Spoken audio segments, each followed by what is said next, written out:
I get dispatched to a call that there's a unresponsive, intoxicated male who collapsed on the bathroom floor in an apartment.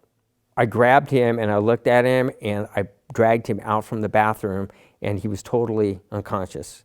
And I checked him for breathing, he was not breathing. So I knew I had to start CPR.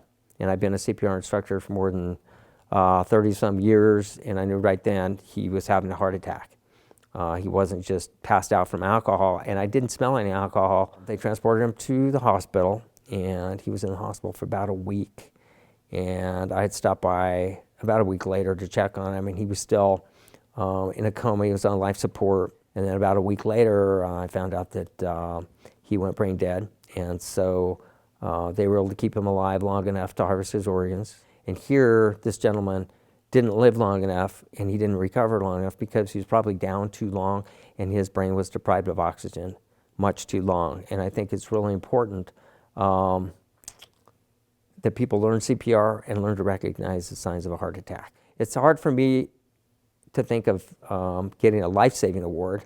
I did help sustain him long enough that the paramedics were able to put advanced drug therapy into him, and then at the hospital they were able to keep him alive long enough that they could harvest his organs so those organs could be used to help someone who's on a transplant list. That's nice. It would have been nicer, as I said, if he would have recovered completely.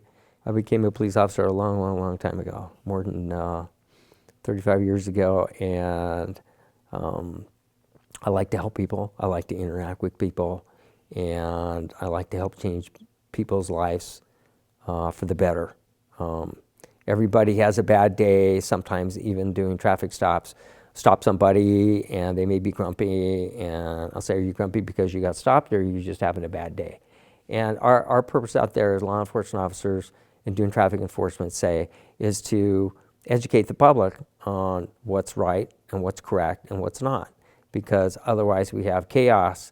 Even when we go to a call of a criminal activity, sometimes people get themselves in a position where they're down on their luck and they start doing bad things, that start shoplifting or stealing, or they want to retaliate at somebody because they're angry. And the more we can be there to give them a chance to make a better impression upon their lives. So being a police officer has been very rewarding. I've been able to work with people, as I say, and make an impact on everybody's lives.